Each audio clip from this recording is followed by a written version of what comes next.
안녕하세요, 여러분. 오늘 우리가 함께 살펴볼 내용은요, 그냥 흔하디 흔한 고대 역사 수업이 절대 아닙니다. 진짜 폭발적인 성장, 그리고 도무지 멈출 줄 모르는 확장에 대한 아주 흥미로운 분석 자료인데요. 바로 사도행전이라는 텍스트가 만들어낸 거대한 파급력, 그 파문 효과에 대해 파헤쳐 보려고 합니다. 자, 이 엄청난 물결이 도대체 어떻게 시작되었는지 바로 들어가 보시죠. 오늘 우리가 함께 따라가 볼 로드맵은 이렇습니다. 사도행전이 도대체 어떤 책인지 그 정체성을 먼저 살펴보고요. 예루살렘에서 시작해서 유대, 사마리아, 그리고 바울의 선교를 따라 저 땅끝까지 어떻게 뻗어나갔는지 볼 겁니다. 마지막으로는 이게 지금 우리가 살고 있는 AI 시대에 어떤 의미를 주는지까지 쫙 한번 훑어보겠습니다. 첫 번째 파트, 사도행전은 과연 어떤 책인가? 간단히 말해서 성령 안에서 지금도 계속되는 사역을 담은 책입니다. 자, 저자인 누가가 쓴 두 권의 책을 딱 옆에 두고 비교해보면 진짜 재밌는 포인트가 하나 나옵니다. 누가복음은 예수님이 이 땅에서 시작하신 일들을 다루고 있거든요. 근데 사도행전은요, 십자가 사건 이후에 성령을 통해서 계속해서 이어나가는 일들을 보여줍니다. 그러니까 과거에 멈춰버린 박제된 역사가 아니라 지금도 살아서 움직이는 생생한 액션 그 자체라는 거죠. 이 전체 스토리의 핵심 청사진, 그러니까 일종의 마스터 플랜은 사도행전 1장 8절에 아주 기가 막히게 요약되어 있습니다. 오직 성령이 너희에게 임하시면 너희가 권능을 받고, 이 한 문장이 무려 28장이나 되는 거대한 서사의 도화선에 불을 딱 붙이는 겁니다. 성령, 권능, 증인, 그리고 세계로 뻗어나가는 선교, 이 모든 뼈대가 이 짧은 구절 하나에 꽉꽉 압축되어 있는 셈이죠. 그리고 방금 본 그 구절이 엄청난 파문 효과를 일으킵니다. 여러분, 잔잔한 호수에 돌멩이 하나 딱 던지면 어떻게 되죠? 물결이 쫙 퍼져나가잖아요. 바로 그거예요. 예루살렘이라는 작은 도시에서 시작된 물결이 유대, 사마리아라는 도저히 넘을 수 없을 것 같던 장벽을 확 넘어버리고 결국 당시 사람들이 알던 세상에 땅끝까지 거대한 해일처럼 밀려가는 구조를 보여주고 있습니다. 이 수십 년의 복잡한 역사와 28개의 장을 표로 딱 정리해보면 크게 세 번의 확장의 물결로 나눌 수 있습니다. 첫 번째 물결, 1장부터 7장까지는 예루살렘을 중심으로 초대교회가 막 태동하는 시기고요. 두 번째 물결, 8장부터 12장은 유대와 사마리아로 뻗어나가며 드디어 이방인 선교에 싹이 트는 시기입니다. 그리고 마지막 세 번째 물결인 13장부터 28장은 문자 그대로 땅끝을 향해 전 세계로 폭발적으로 뻗어나가는 선교의 하이라이트라고 볼 수 있죠. 그럼 이제 두 번째 파트로 넘어가서 이 모든 것의 진원지인 예루살렘에서 교회가 어떻게 시작되었는지 1장부터 7장의 내용을 볼까요? 3층. 진짜 놀랍지 않나요? 이건 그냥 대충 어림잡은 숫자가 아닙니다. 성령이 임하고 나서 베드로가 딱 한 번, 정말 단 한 번 담대하게 설교를 했는데 그때 마음을 돌이킨 사람들의 숫자예요. 방 안에서 벌벌 떨며 숨어있던 그 소수의 사람들이 그야말로 하룻밤 사이에 수천 명의 거대한 무리로 폭발한 겁니다. 초기 교회에 엄청난 스타트를 끊어준 거죠. 이 예루살렘 시대의 기록들을 보면 완전히 다이나믹 그 자체입니다. 오순절에 성령이 찾아오고 사람들이 기도와 말씀에 완전히 미친 듯이 헌신하고요. 심지어 성전 앞에서는 말도 안 되는 기적들까지 빵빵 터집니다. 근데 여러분, 빛이 밝으면 그림자도 짙다고 하잖아요.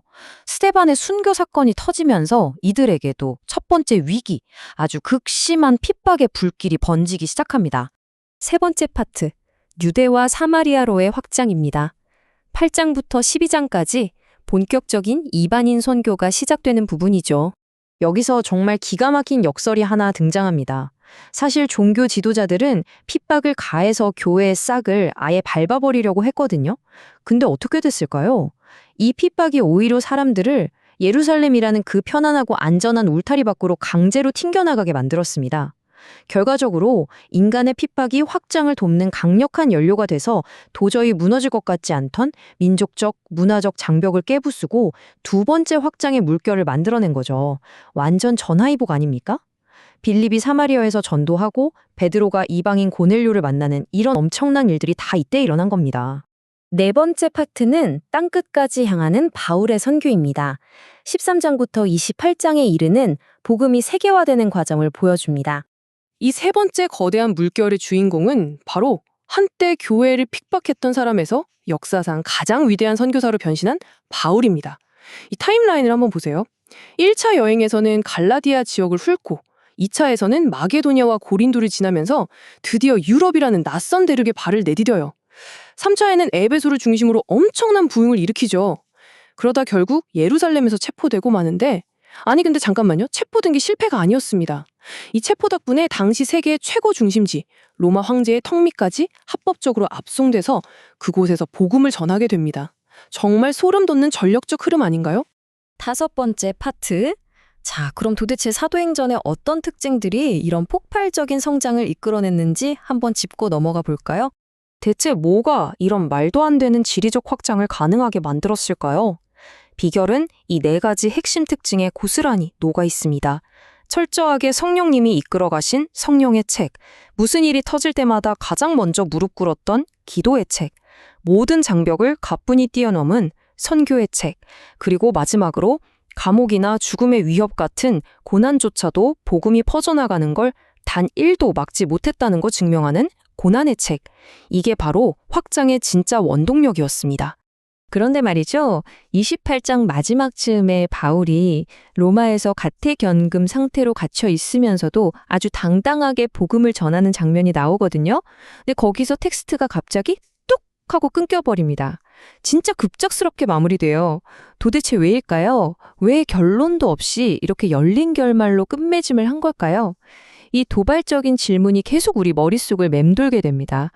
마지막 6번째 파트. 그렇다면 이 열린 결말이 AI 시대를 살아가는 우리에게 어떤 의미가 있는지 그 적용점을 생각해 보겠습니다. 방금 말씀드린 그 뚝 끊긴 결말의 이유, 사실 답은 간단합니다. 역사적 기록은 거기서 끝났을지 몰라도 그 미션의 바통이 릴레이 경주처럼 지금 우리에게 다이렉트로 넘어왔기 때문이에요. 오늘날의 땅끝은 1세기에 흙먼지 날리는 로마의 포장도로가 아닙니다. 지금은 빛의 속도로 연결된 인터넷 세상, 모든 걸 재편하고 있는 인공지능, 그리고 전 세계가 하나로 묶인 거대한 글로벌 네트워크가 바로 새로운 개척지인 셈이죠. 우리는 이 복잡한 디지털 하이웨이를 타고 과거 사도행전의 확장을 그대로 이어나가야 하는 겁니다. 하지만 여기서 절대 놓치지 말아야 할 게 있습니다. 도구가 아무리 화려하게 발전했어도 원칙은 똑같습니다.